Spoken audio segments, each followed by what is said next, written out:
name's Marilyn. Hi, my name's Pam. Hey, Pam. So are you guys your CASA volunteers? CASA volunteers. Right. And tell me about your role. What role do you fill? We are the advocates for the children in the court system. We are their voice, and we relay to the court their wishes and their desires.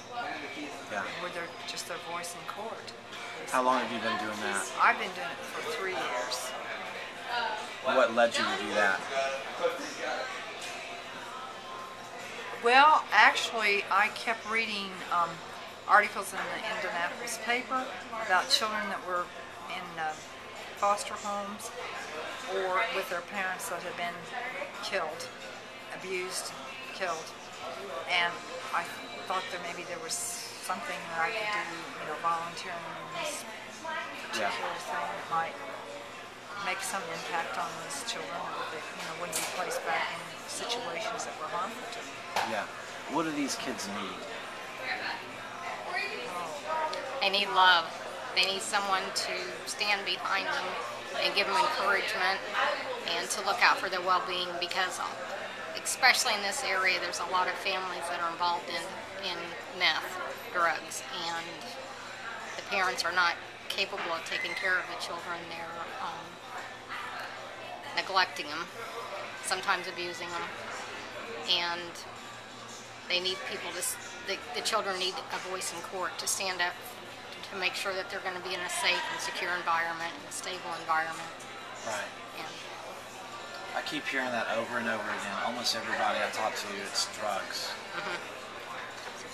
I have a case right now that is not drug related, which is, out of all the cases I've had, I've been at CASA 3 years, this is the first case that I've had that's not been as a result of drugs that the children were subjected to. This one happens to do with mental issues.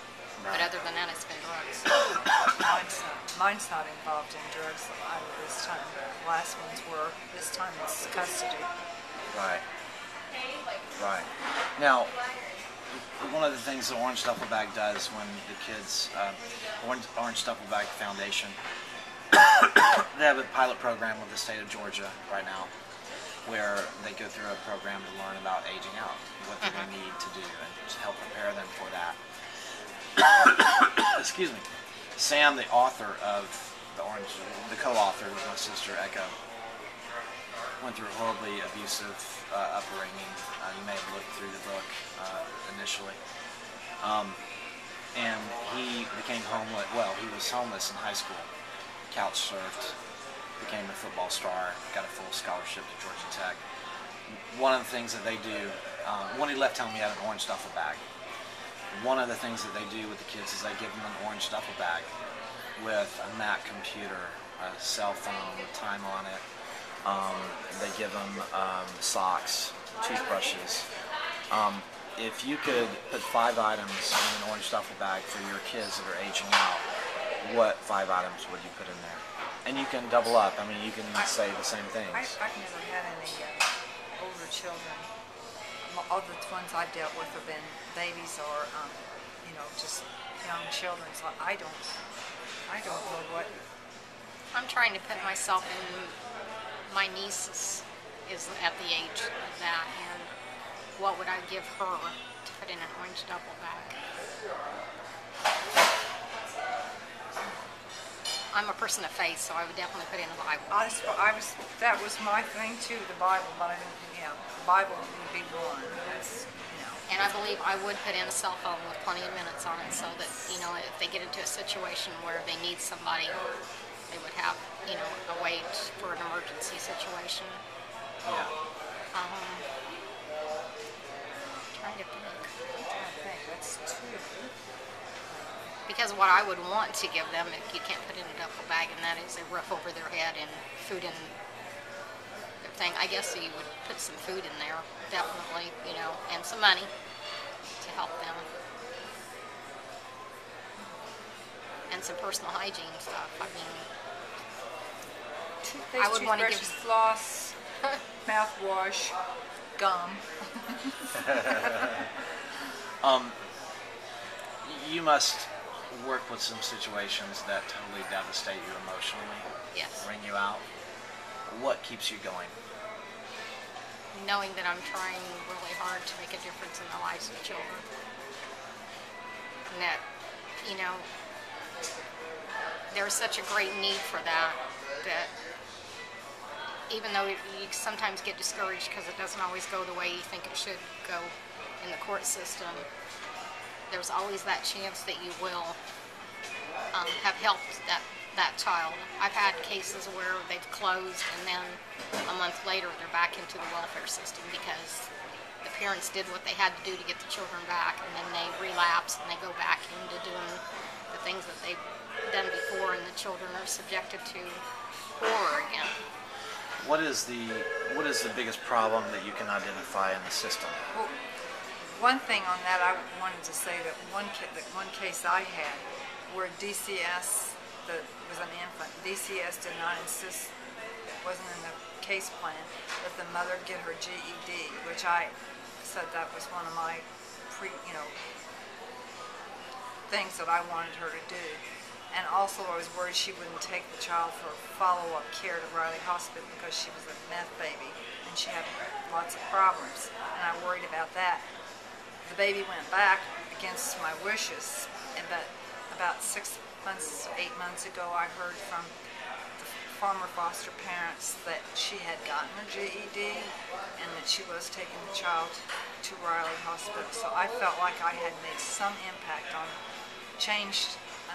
made an impact on the parent. She had changed enough that she was seeing to the things that she, Yeah. for the child. That's The things I wish that could be changed in the system is there's a couple different things that kind of irritate me. I know they're mandated by the state. They have to follow the rules and regulations that they're assigned to, but they're always adamant that the best place for the child is with the family, and that's not always the case. Even when we go to the CASA conferences and stuff like that, and children that are former foster kids speak, everyone that I've ever been to, they are so grateful to the CASA because they found them a home that's permanent. And it's never with the family, it's with the adoptee, foster parent is the ones that actually come to and talk about it. And they never mention their parents. They always mention that their mother was addicted to drugs, or and that's kind of irritating. And it also, because the state's on such a budget crisis, they're rushing things through, not giving it time to play out long enough, in my opinion, to where they're subjecting these children right back into the home just because a parent has been clean for a month or two. And, they've only had a couple visits, home visits, before they return the children to them. And it's not enough time to ensure that these children are not going to be put through, excuse my language, more hell that they've been subjected to. And, that's my two big issues. Yeah. one thing they said at the conference too that I stuck in my mind too is that we, the CASA volunteers, are the only non-paid people in their lives. Everyone else, the foster parents are paid, the service providers are paid, the caseworkers are all paid. We are the only people in their lives that are not paid, so we're not, on payroll. We're not. We do it because We care. we care, Yeah. for the child, which that to They me can isn't very. feel that, I'm sure. I think they can. Yeah. I've heard, a story today, a couple of stories in the last couple of days where people mentioned their CASA volunteer as being hugely impactful in their life. What got you interested in this? My son had a child out of wedlock with a girl that was completely chaotic and wild and was on drugs and so forth. And he was taking her to court to try to get custody of my granddaughter. We had her most of the time, but still, because they'd never been married, she had the say-so of what was going on with the child, and it put my granddaughter a lot of times in a position to where I couldn't sleep at night. And they kept postponing the court hearing and postponing the court hearing, and it wasn't through DCS. I mean, she was never turned over to welfare or anything like that. But I felt so helpless during that period of time, and I'd heard about this organization, and I thought, I've got to do something with my nerves, and I've got to try to help other kids that are subjected to, like my granddaughter's being subjected to. And my son did end up getting custody of my granddaughter. She lives with us now. And she's in a stable environment and stuff, but it's still, because I seen what she was going through, and she was an infant, but still I knew what she was being subjected to. I thought, I've got to try to help these kids.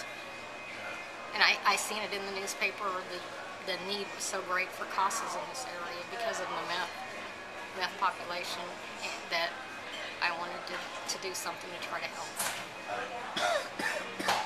Well, listen, thank you very much for your time. Is there anything y'all want to say? I just think it's great what you're doing. I think it's wonderful. I think it's a long time in coming, the need to help the kids that are aging out of the foster system. Because I know in previous, when they're 18, they're out, and they have no one that will, if they don't have a stable person in their life, they're out on the street.